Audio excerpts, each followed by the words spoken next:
the squat sequence, a boon and godsend for the internal rotation of the femur bones, fascial viscosity in the feet and shin bones, and an overall gift for the pelvic floor. This video is in slow motion, so I can offer you many refining cues so you can feel and follow along with me as you practice this sequence over the course of your life. Position yourself your femur bone length away from the front edge of your mat. Position your feet about hip distance apart, maybe a little bit more. Just feel for you. Soften the skin on the soles of your feet.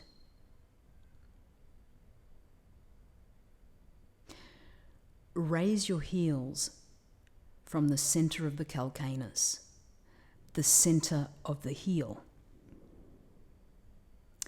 This is a significant discovery if you can find it and if you can feel it. Because if you find the center of the heel, you will align your tibia and your fibula in relationship to your talus bone. Your talus bone will slide towards your toes, and this will create stability throughout the entire ankle joint. You are balanced on the balls of your feet, and your heels are as high as possible. Your tibia is sliding forward over the talus bone, and your shin bones are perpendicular to the earth.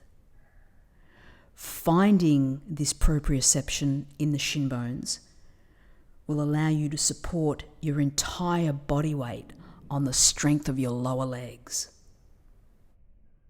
Straighten your arms out in front of you at shoulder height and squeeze your forefinger and thumb together so the muscles in your forearms and your upper arms are toned. Firm your armpits and wrap your lats around to your side ribs.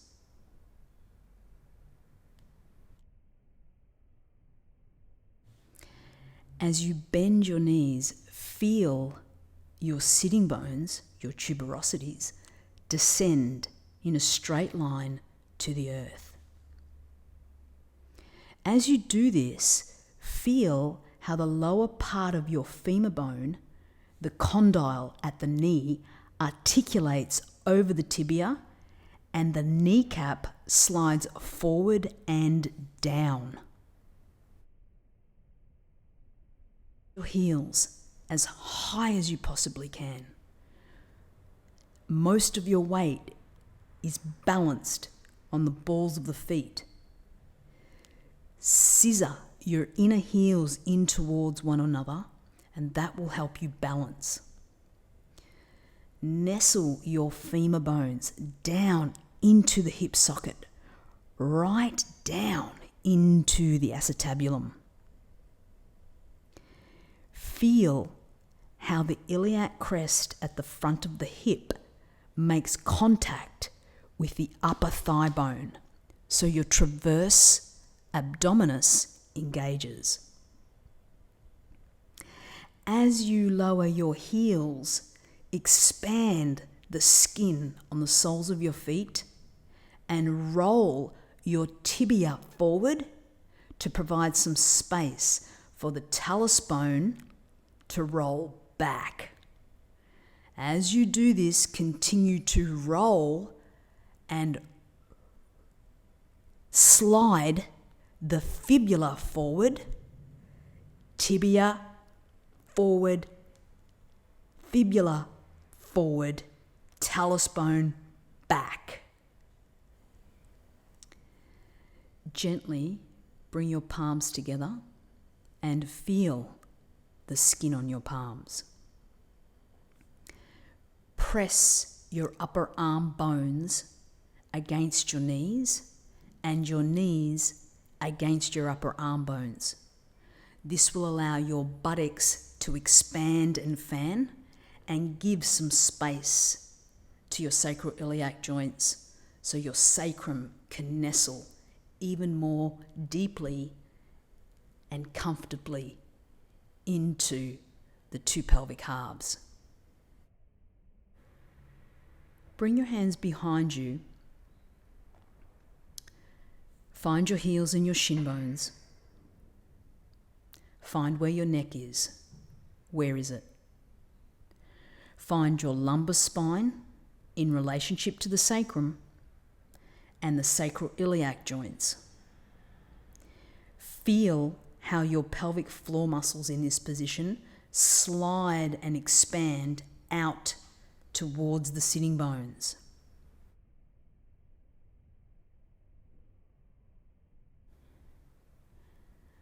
Once again, find where your neck is. Soften your inner groins and allow your femur bones to nestle deeply, even more deeply, into the acetabulum.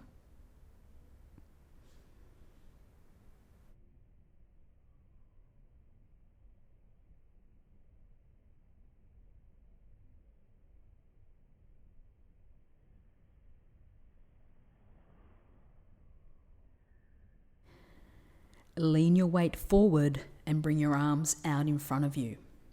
Continue to soften your inner groins. As you bring your arms forward, the femur bones will internally rotate as you bring your knees forward and down. Keep contact with the talus bone and the tibia.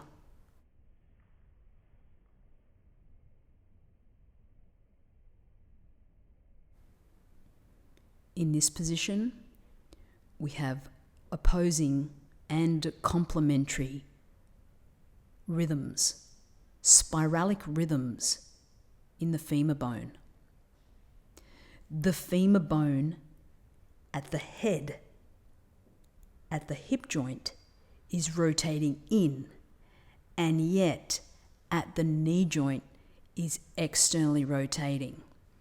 Feel for this as you lengthen the femur bones out of the hip joint.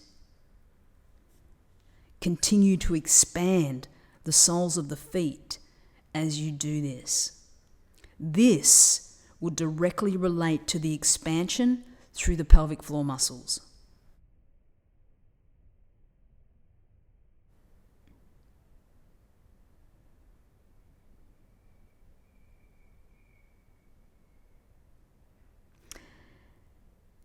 As you release your feet, lean forward and allow the entire length of your shin bone to lengthen towards the mat.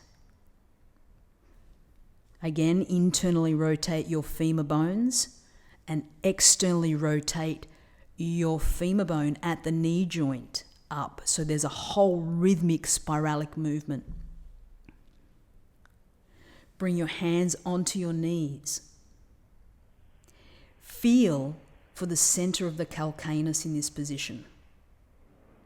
Yes. And press evenly along the front center of the foot and along the shin bone.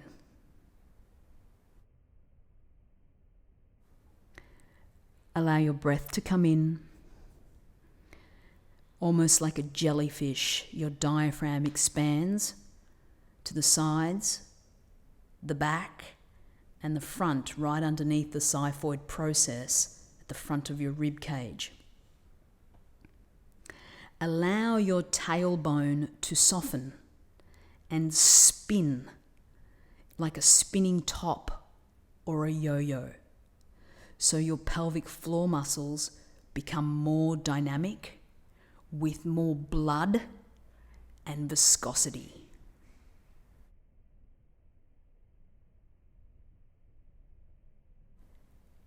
Feel into the subconscious mentality of every muscle of your entire body. Feel for the finer sensation. Refine and feel, refine and feel, refine and feel.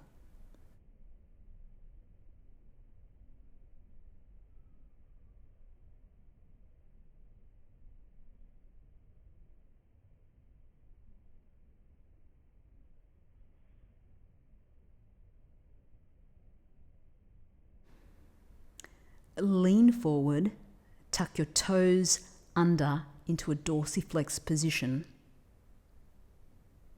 and feel each metatarsal. Expand into the muscles and into the soles of the feet, which link up into each bone in your foot.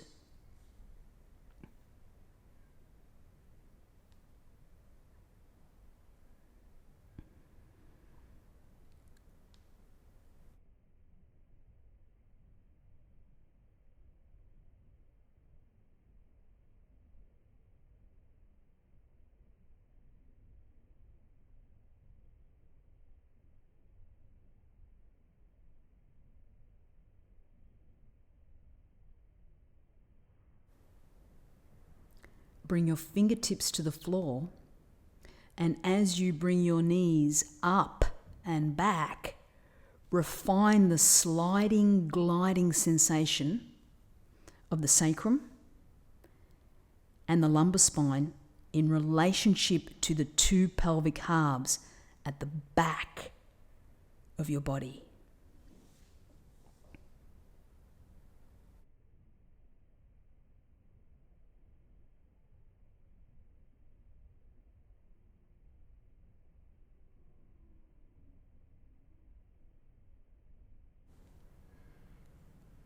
Feel the pubic rami, which is your pubic bone.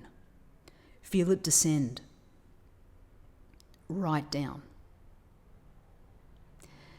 As you release your heels down, attempt to disassociate the calcaneus, your heel, away from the talus bone inside of your foot, underneath and inside your foot. Take a moment there. As you extend your arms, press down through the center of the calcaneus, right up near the middle foot, the midfoot. Find your pubic bone. Feel where your pubic bone is in this position. Suck the sitting bones together and pull the pelvic floor muscles up into the inner concavity of your sitting bones as you stand up powerfully. Oh yeah, there you go. Well done.